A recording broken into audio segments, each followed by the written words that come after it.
Negotiations come in when you know the golden rule with the seller. You never, ever, ever tell them the price first. Never. I mean, so many people I coach right now, you could look at some of the testimonials on Google and our websites. You could even see some videos of our students. And one guy, Manny, of our student, he recorded, he says, Paul, I was doing it all wrong until I met you. And then the first 7 days in the class, he got $3 million worth of listings. I said, what's wrong? What do you think you're doing differently? I stopped telling them the price first. Can you imagine that? So if anything, Gaganpreet, today you must know, don't you ever do that again. Don't. But this is what you should do, and I'm going to show you. So what you do ask is, based on what you know, what price do you feel you want to enter the market at today? There's two orange there. Again, it's a trigger.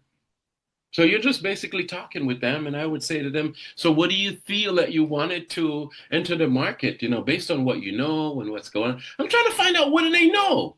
Like, what's going on? Are they like, do they have like a sister that's a realtor and they don't want to work with it? Are they like a financial expert and they know the CNN and the Fox News and they're like, oh, who are they?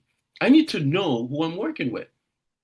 So I ask these triggering questions. And remember, feel is emotional. And today is triggering to making the move with me today, not tomorrow.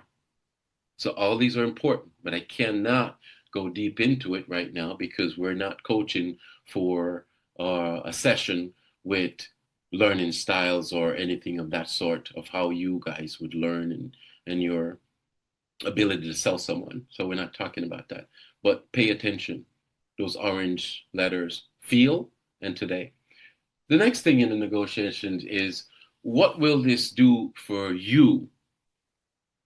So you ask them, like this price that you want to put it on, 1.2, 1.7. You want to put it for 2 million.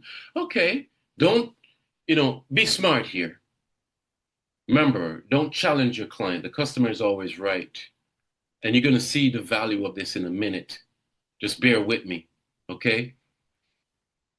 Customer is always right. And if they're saying, hey, they want to list it for 2 million and the last sale is 1.7, your heart is skipping a beat and you're like, oh my gosh. All right, no problem. Just in your mind, just say, okay, cool, no problem.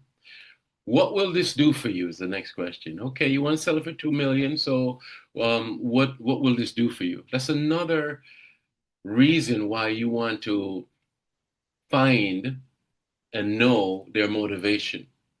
Because when it comes time to get offers or to do price reductions, you got to refer back to this and you have to find out why. And one way of finding the why is asking these questions as we're going through. So if they say lower than you thought is what they wanted to list it at, and a figure in your brain, you could say, okay, that's going to be easy for me to do a presentation. It's setting up my presentation.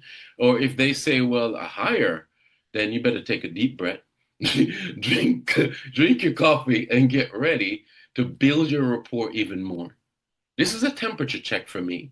And if I check it and I see that, they're on the high side, well, I'm going to spend a little bit longer in connecting with them just a little bit more. Maybe I might drift off into a story or something to that effect, or might start to see if they're touchy-feely, and I might start to reach over and, tell them something and pat them on the shoulder, or, touch her on her arm or hand, or I start to sell even more.